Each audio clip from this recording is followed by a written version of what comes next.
for over 1,600 years. According to the Book of Enoch and ancient records that were deliberately buried, a race of hybrid beings, half human, half angelic, dominated the earth. They did not just exist alongside humanity. Terule d'Italiano. They built structures so massive that modern engineers cannot replicate them. They left behind megalithic monuments on every continent. Structures so enormous and so precisely constructed that the official explanation of primitive humans with copper tools is not just inadequate. It is insulting to the intelligence of anyone who looks at the actual mathematics. Tonight, we are not asking whether the Nephilim existed. We covered that in a previous video. Tonight, we are asking a far more disturbing question.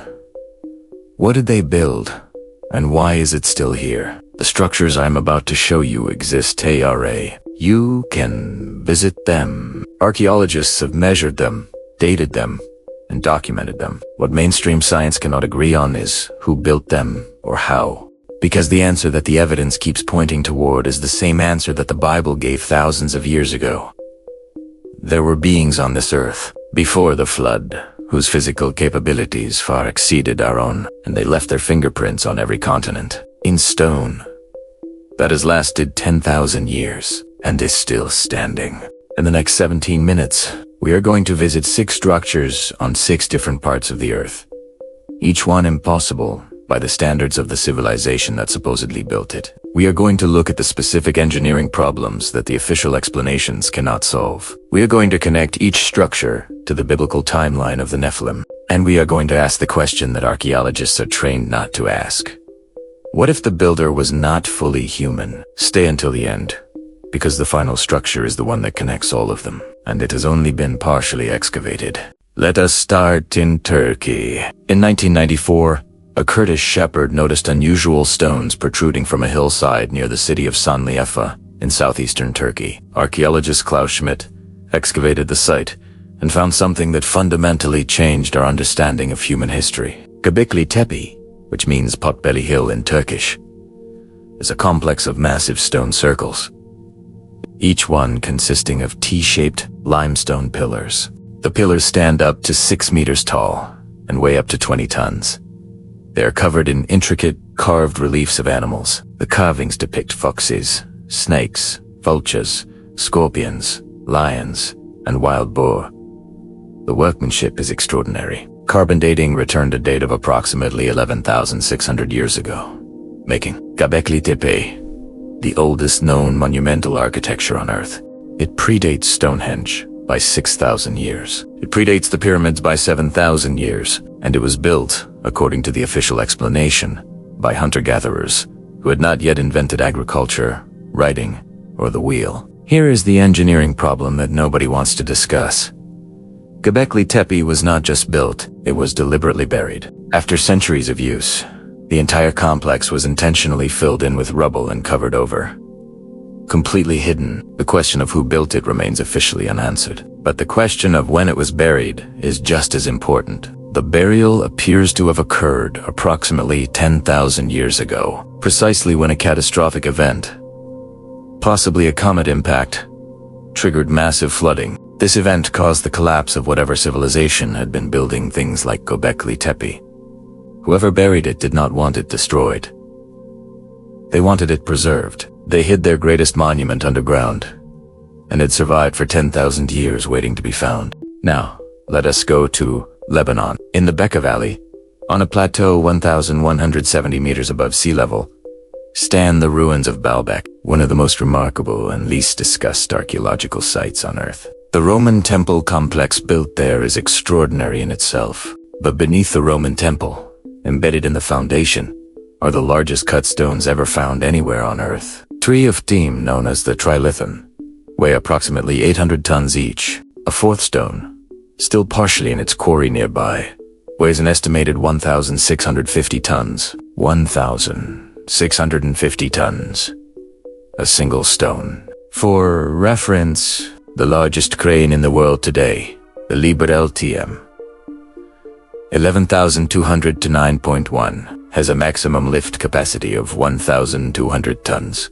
The stone at Baalbek exceeds that, and it was not just quarried. It was moved approximately 900 meters from the quarry to its current position. With what equipment? No one has been able to satisfactorily explain.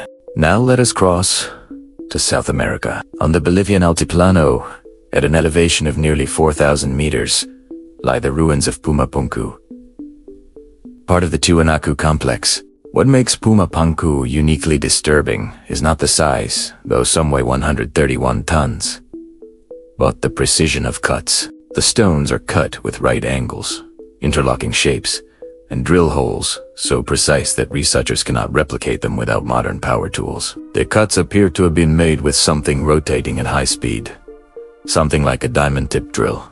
But Puma Punku predates any known civilization in South America that possessed such technology. The Tiwanaku people had no writing system, no iron tools, and no wheel. And yet they produced stonework that a modern machinist would be proud of. Now, let us go to Lebanon. In the Baker Valley, on a plateau 1,170 meters above sea level, stand the ruins of Baalbek. The Roman temple complex built there is extraordinary in itself.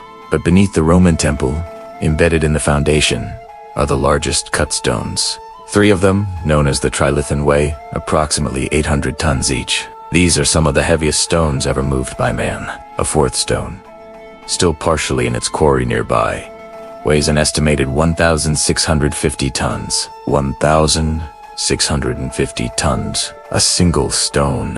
For reference, the largest crane today has a maximum lift capacity of 1,200 tons. The stone at Baalbek exceeds even that modern capability. It was moved approximately 900 meters from the quarry to its current position. With what equipment? No one has been able to satisfactorily explain. Now let us cross to South America. On the Bolivian Altiplano, at an elevation of nearly 4,000 meters, lie the ruins of Puma Punku. What makes Puma Punku uniquely disturbing is not the size of the stones, though some weigh 131 tons, but the precision of the cuts. The stones are cut with right angles, interlocking shapes, and drill holes so precise that researchers cannot replicate them without modern power tools. The cuts appear to have been made with something rotating at high speed, something like a diamond-tipped drill. But Puma Punku predates any known civilization in South America that possessed such technology. They had no writing system, iron tools, or the wheel, and yet they produced stonework that a modern machinist would be proud of. The mystery of these ancient engineering marvels remains unsolved. Now let us go back to scripture, because the Bible does not just describe the Nephilim as existing, it describes where they lived.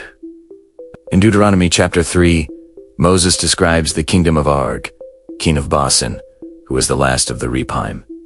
The post-flood remnant, Deuteronomy 3-5 says, "All these cities were fortified with high walls, gates, and bars, besides a great many unwalled villages." These were not primitive settlements. These were fortified cities with walls, gates, and bars. And Og's bed, his iron bed, was 9 cubits long and 4 cubits wide. That is approximately 4 meters long. This was a being of extraordinary physical size living in fortified cities with high walls.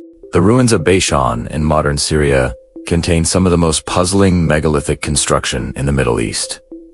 And here is the connection that ties all of these structures together. Every single megalithic site shares the same characteristics. Stones of impossible weight moved impossible distances. Precision of cut and fit that exceeds what we could easily replicate today. Astronomical alignments to the solstices, to specific star systems, to the position of the sun at precise moments. Oral traditions attribute the construction not to their own ancestors, but to a race of giants or supernatural beings who came before them. The Inca said giants built Sacsayhuaman. The ancient Lebanese said the gods built Baalbek. The Welsh traditions associated Stonehenge with giants, called the Fomorians.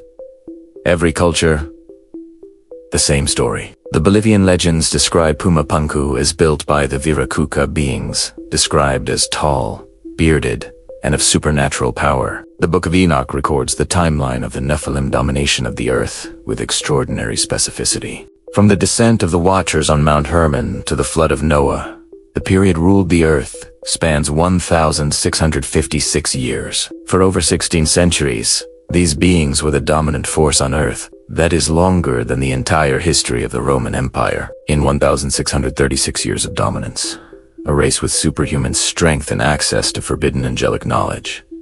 What could they build? We may be looking at the answer on every continent. And this brings us back to where we started, Gobekli Tepe.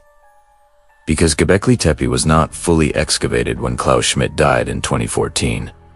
Only about 5% of the site has been excavated. The rest remains underground. Ground-penetrating radar has revealed that the buried portions of the site are significantly larger than what has been uncovered. Whatever Gobekli Tepe truly is, whatever its full connection to the civilization that built it, we have barely scratched the surface. Literally. And it was buried deliberately by beings who knew what was coming and wanted someone, someday, to find it. For over 1,600 years, a race of hybrid beings, described in the Bible, documented in the Book of Enoch, dominated this planet. They built structures that we cannot replicate today. Gobekli Tepe in Turkey. Predating all known civilization by thousands of years. Baalbek in Lebanon, with stones that exceed the capacity of our largest modern cranes. Puma Punku in Bolivia, with machine precision, cuts in stone that predates any known metal tools. Sacsayhuaman in Peru, with polygonal walls so perfect that the Spanish conquistadors thought they were built by demons. Stonehenge in England, one node in a continent-wide megalithic building program. These structures are not coincidences. They are the legacy, the proof that something walked this earth before us and left its mark in stone so massive it could not be erased, even by the flood. If you have not yet watched our first Nephilim video, the link is in the description. Subscribe to The Ancient Verdict if you are not already. Next, we are going back into the Bible for the real Satan, a being described in Ezekiel 28 as the most beautiful and powerful created entity. Leave in the comments, which of these structures shocked you the most? I read every single one. See you in the next video.